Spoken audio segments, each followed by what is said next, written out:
મારું નામ ધીરેન કાંતિલાલ પાલા. હું છેલ્લા 2016 થી રિક્ષા ચાલુ કરી મેં, અને મને એવો વિચાર આવ્યો. પહેલા હું પાણીની બોટલો નાની નાની રાખતો હતો. હવે એ પેસેન્જર પછી અમુક જણા ગામડે જે આવતા હોય, બહારથી આવતા હોય, પેસેન્જર બેઠા પાણી પીવા માટે ઊભી રખાવે પેસેન્જર.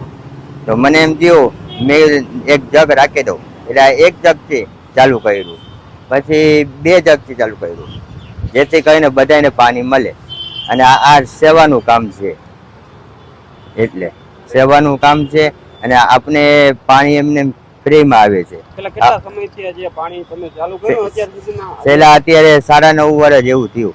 અને 6 કે 7 જગ થઈ જાય, 6 થાય ને 5 થાય ને 3 થાય, આનું કોઈ નક્કી ના હોય.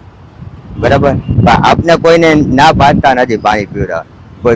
જે માગે એને આપણે પાણી પીવડાવી છે આપણે. અને આ સેવાનું કામ છે.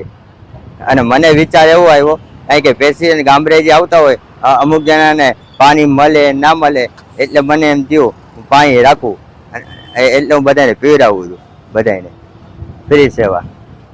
અને મને આ પાણીના જગના કોઈ મારી પાસે કોઈ પૈસા લેતું નથી, અને એ મારે એમને ફ્રીમાં આવે છે. અને આ ચાલતું પીતું છે પરબ. અને હું કોઈ પણ વિસ્તારમાં જાઉં અને કોઈ પાણી માગે તો હું કોઈને ના પાડતો નથી, અને સામેથી પણ પૂછી લઉં છું, જેથી કરીને કોઈને પાણી પીવું છે તો કોઈ પણ ના નથી પાડતો. અને મેન તડકાના આવા મેન તડકામાં પાણી મળે તો બહુ સારું કહેવાય બધા માટે. એટલે અને જલ સેવા એ પગુ સેવા છે.